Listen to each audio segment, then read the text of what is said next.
It is all about canned ingredients today in the sartorial kitchen. Kicking things off, it's my sheet pan pork nachos with homemade queso. Then it's my 5-ingredient chicken tortilla soup. And last but not least, my Mexican hot chocolate cake. So why don't you pull up a chair and dine with me?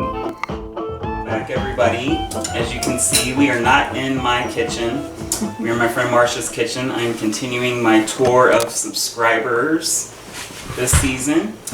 And I've come up with a really fun menu for us today. We're starting with a Mexican hot chocolate cake here. So I'm going to have you do the wet ingredients while I do the dry. So let's start with the egg. I always like to start with my egg so I can watch for eggshells. Nothing worse than finding eggshells in your cake. Now while she does that, I'm measuring out a cup of flour. I've got my bowl here and I've got my little sifter, because you know I love to sift my dry ingredients so they don't get lumps. You don't want lumps in my cake. And to that, you're going to need half that stick of butter. And I need a teaspoon of baking soda.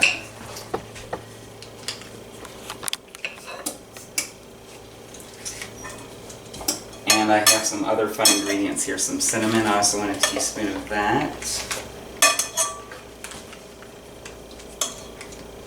And this is a hot chocolate cake, so I've also got some cayenne here, but we're not going to use quite as much of that. Now, that's good. Now, you're going to need a cup of sugar. And I'm doing just a half teaspoon here of the cayenne, just to give it a little kick. Beautiful. And then we're just going to give our sifter a little tap here. Not only does this get out the lumps, but you see it combines all the dry ingredients evenly. So it serves two purposes, and that's great. Oh yeah. Just, if you want to grease the fun pan for us, I will continue cleaning this. I just want to stir it really good until you get almost like a batter consistency here. Alright, and I've got just a few more things. Yes, take a little flour, because we really want to make sure that cake comes out. We don't want to go to all this work and then have it not come out. So I'm also going to add some vanilla to this, also about a teaspoon. And this is a Mexican chocolate cake, so I've got some chocolate here. This is a mix of semi-sweet and dark, because I think the dark is really going to play nicely with this warm spices. And I just, these are just candy bars from the grocery store. I melt it down in the microwave. Just get all of that in there.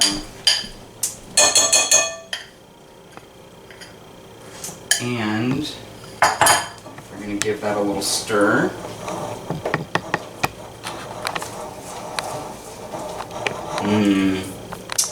Love the smell of that chocolate. Now, our secret ingredient. Refried beans. You're probably thinking, what is going on here? So, this is almost like a like pinto bean cake. But for that recipe, you get a can of pinto beans and you puree them up. And I thought, well, refried beans are already pureed, so why not just cut out the middleman? And the beans, they're going to give us some moisture. It's going to give us some nice body to the cake. And beans are also a source of protein, so you're getting an extra food group in your dessert.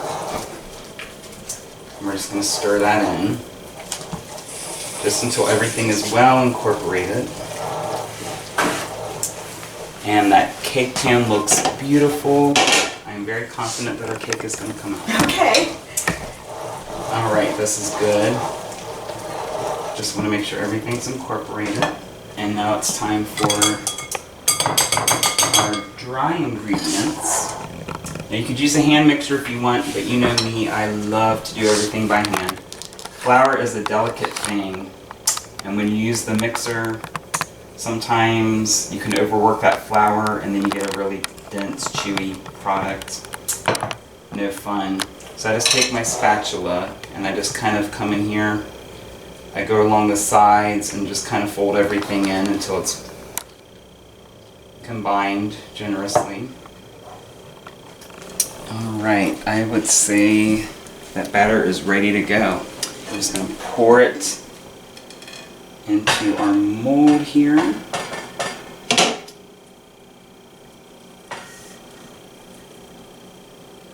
I just want to go nice and slow so we make sure that it makes its way all the way around the bunt.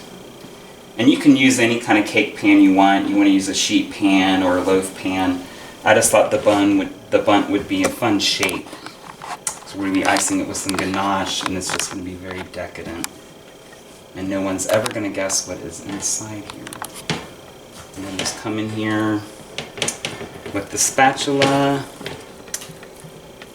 And I just move everything around to make sure that it's a nice even layer all the way around. Otherwise your cake will be lopsided when you turn it out. And I would say we are good to go. Just want to get this last bit here. So I've already got my oven preheated to 375. This is going to cook for about 40 to 45 minutes or until a toothpick comes out clean. And while we wait on that, we will start on our soup. Okay, so the cake is in the oven. And while that bakes, we're going to start on our soup. It is my 5-ingredient chicken tortilla soup. All the ingredients are in a can, except for the chicken broth, of course. But we're starting with some salsa here. I just got a jar of medium salsa just to bring a little heat. You can use whatever salsa you like. But I'm going to show you how to take this jarred salsa and make it taste like something homemade or something more fresh. But first, let's give the salsa a little taste.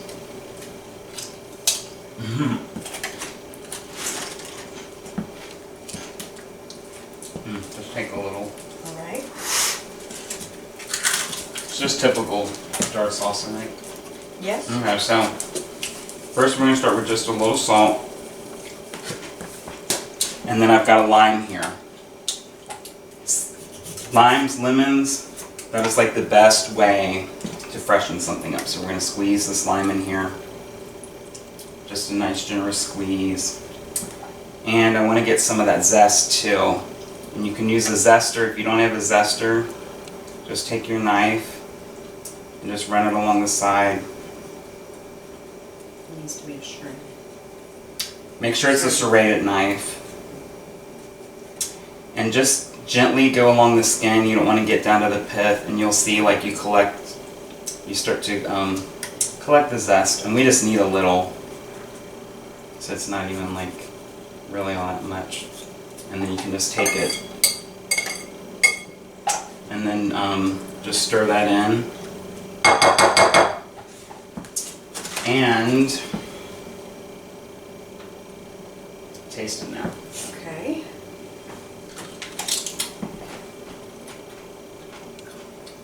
Right. Just like homemade.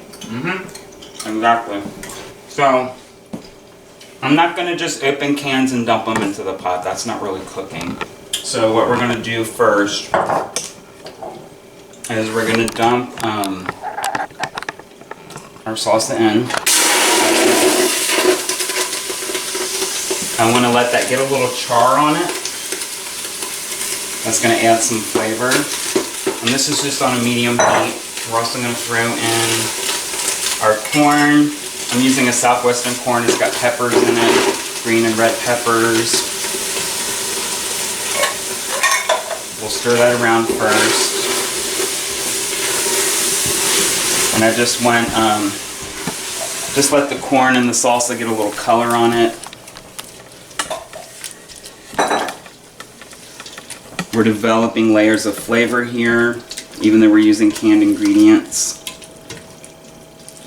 And already you can smell just the aromatics of the salsa and everything. And then I've also got a can of black beans here. Now the black beans, I only drained about half the liquid. We want to save the other half. Beans are very starch heavy. And instead of making a roux like you would normally do for soups or a cornstarch mixture, You can use the liquid from the black beans. So we're letting the can do all the work for us. Okay, this looks good. Just until you can like really smell that corn and that salsa. And then we'll throw in our beans. Let me just fry that up.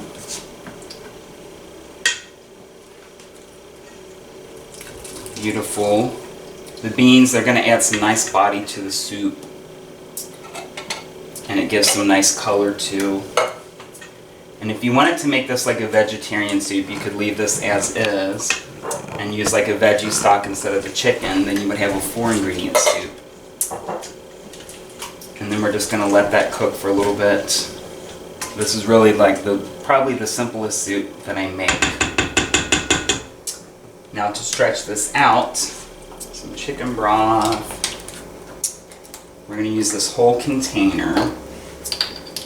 And then I'm also going to take some water, about half the container full of water, just to really stretch everything out. Using low sodium or regular? This just says fat-free. I don't normally pay attention. I mean, chicken broth is already going to be salty, so I just kind of anticipate it. And that's pretty good. We can put a lid on it. And that is pretty much done until it boils, and then we will add our chicken. And now we can start on our pork for the nachos. Okay, on to the nachos. I'm making pork nachos. Yes, canned pork. But I drained the liquid, and then you see all this skim and stuff. We don't want any of that either. So I've got my sieve here again. And very simply, I'm just going to take the pork, and I'm just going to spray it down. You can come in here with your spoon and kind of break it up a little. I just want to get as much of that fat and stuff off of there. It's not very appetizing. We don't want it in our nachos. So that's good. And I think that'll be ready for our skillet. So I've got a skillet going here. Just a little olive oil that's going to keep everything from sticking.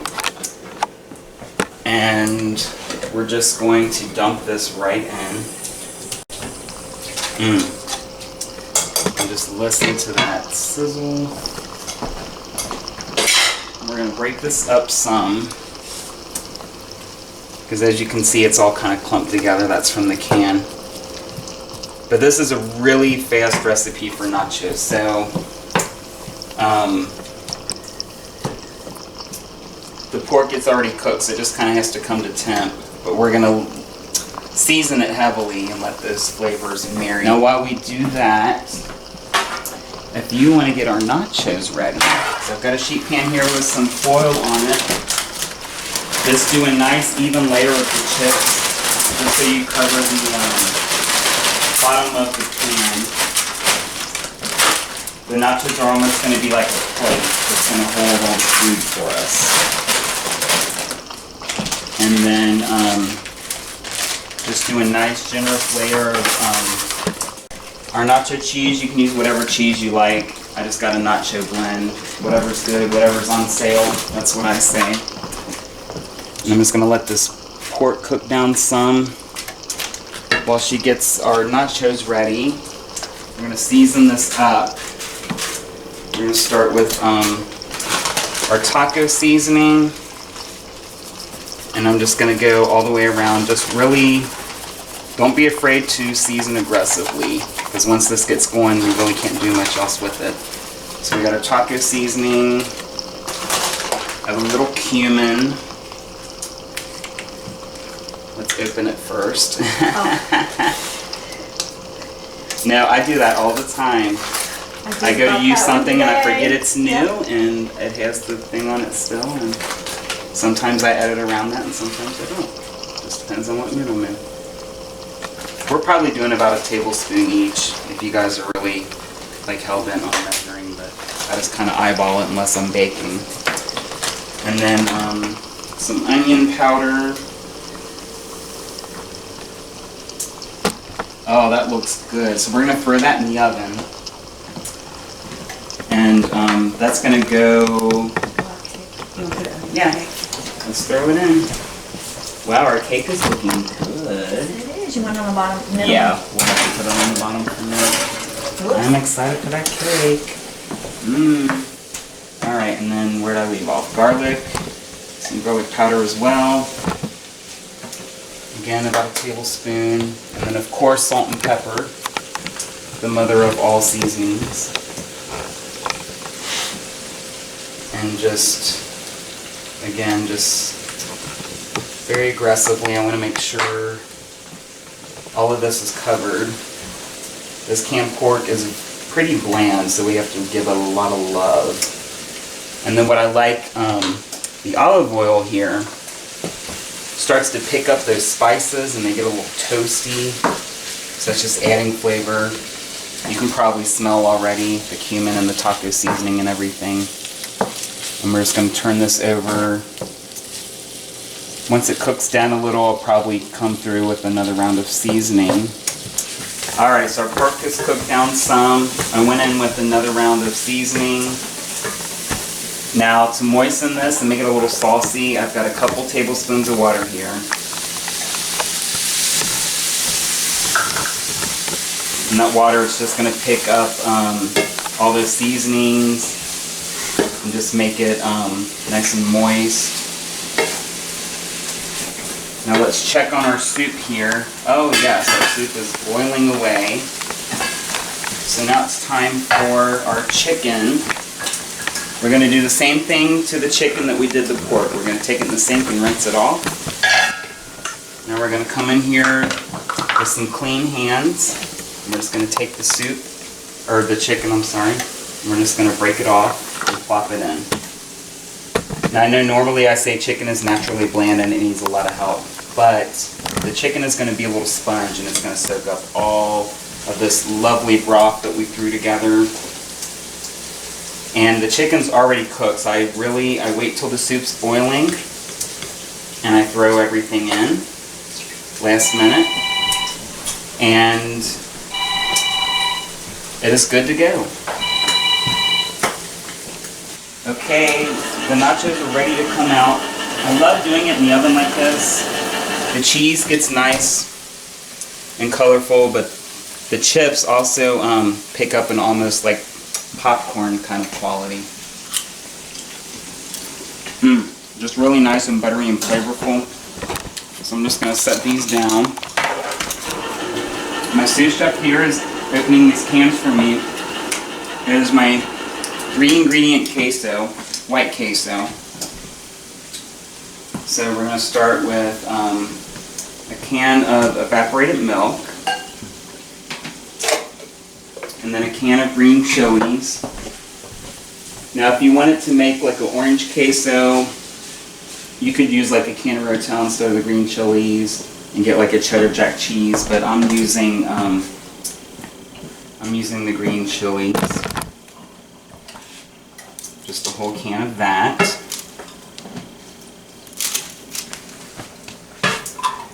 And a package of pepper jack cheese.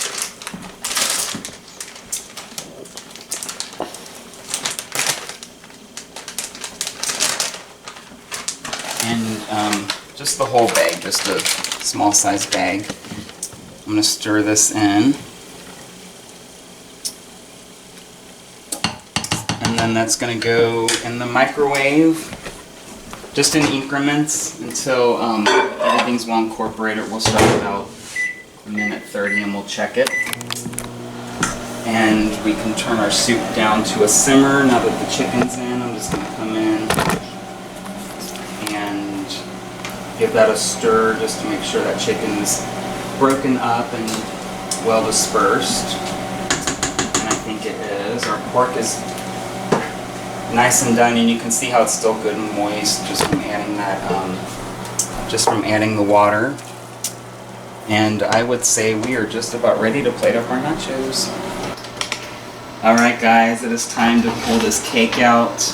Oh, doesn't that look gorgeous? I'm just going to set it. I have a wire rack over here so we can let some heat escape from underneath that, and we'll unmold it shortly. But now we're going to move on to the rest of our meal. Alright guys, I pulled that cake out. Now we're ready to get our nachos going here. I'm just taking this pork and just kind of layering it over top. I want to make sure every chip gets a nice helping of everything here. And I think our queso is ready to come out of the microwave. I ended up cooking it about 4 minutes total, but I like to go in stages just so I can make sure that it doesn't overcook or make a mess. And that looks pretty good as is, but we are not done yet. Alright, let's get our queso out. Doesn't that look amazing? Okay, now we're just going to take this queso sauce and we're just going to pour it all over top. Ooh, look at that. You get all those green chilies, you get that kind of cheese pull action happening. So good. I'm actually going to take my spatula here. I want to make sure I get all of this out of here. It's so good.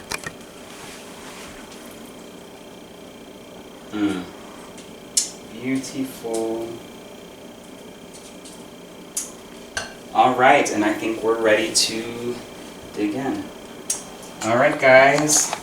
Oh, everything looks so good. I'm going to get some of my soup here. I usually do a big ladle of like all the goodies, and then I get a ladle of the broth. And we'll get our nachos here. I just got a little spatula. Just find a good place in here where you can like get underneath. Seeing why I like doing it this way, because everything kind of stays together, and then you can pull off a nice big piece in like one thing here. And then I set up a little station here, so you can kind of garnish your nachos however you like. I'm just going to do a little salsa. And I've got some sour cream here. I've also got some pickled peppers from out of the garden out back.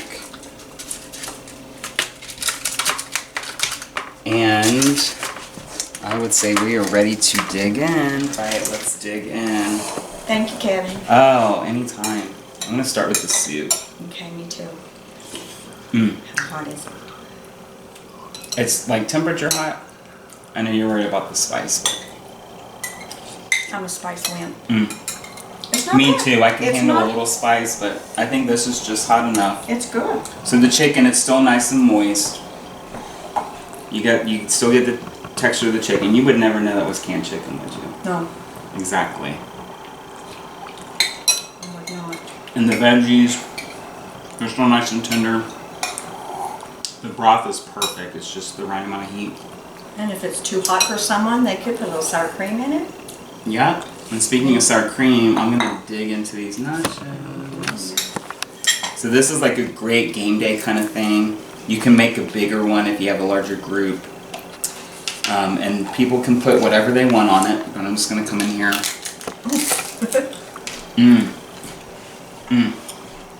Nice and crunchy. Yes. So I like the restaurant style chips because they really hold up to this kind of treatment.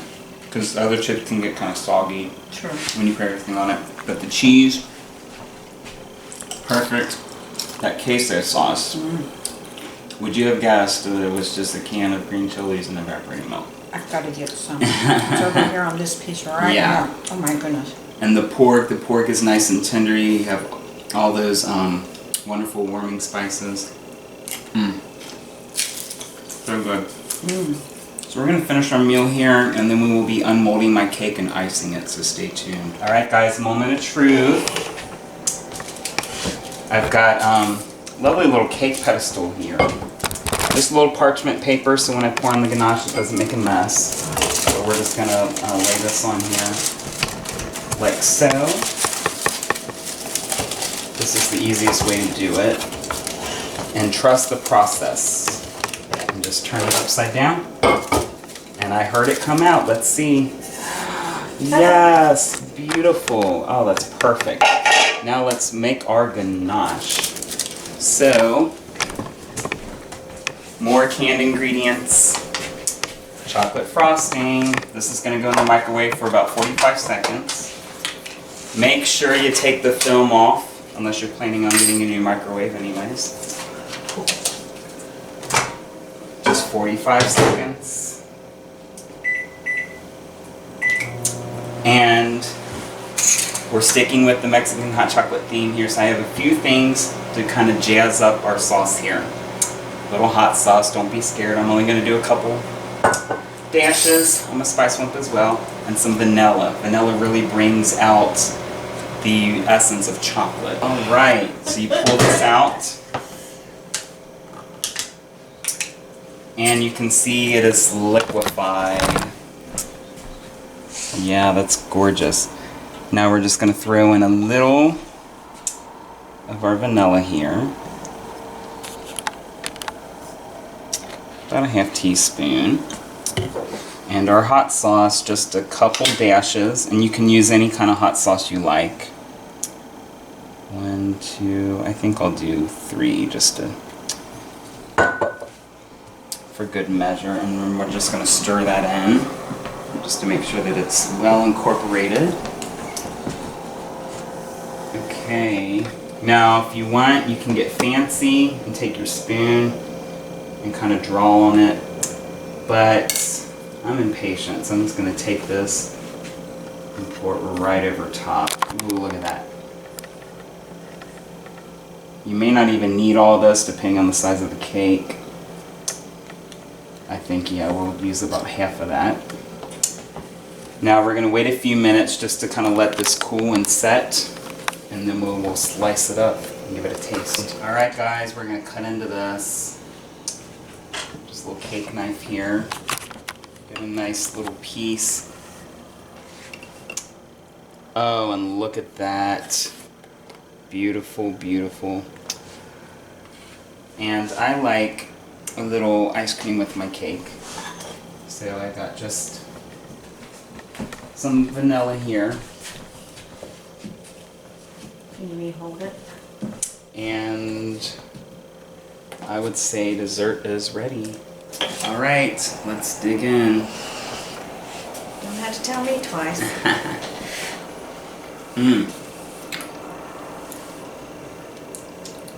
It's moist. Moist. It's nice and soft. That's the beans. The beans give you all that moisture, and it gives it a lot of body, so you don't have to use as much flour and things. True. I never thought I'd be eating cake with beans in it. Now I want a piece with that ganache on it. So it's like nice and silky. It's very... There's just like a wisp of heat. I don't want it like too hot, I just want it to kind of like give it a little something extra. So good. So that rounds out our meal. We're going to finish up here. But I thank you guys for tuning in as always. Like and subscribe if you haven't already. Hit me up in the comment section, and until next time, bon appetit.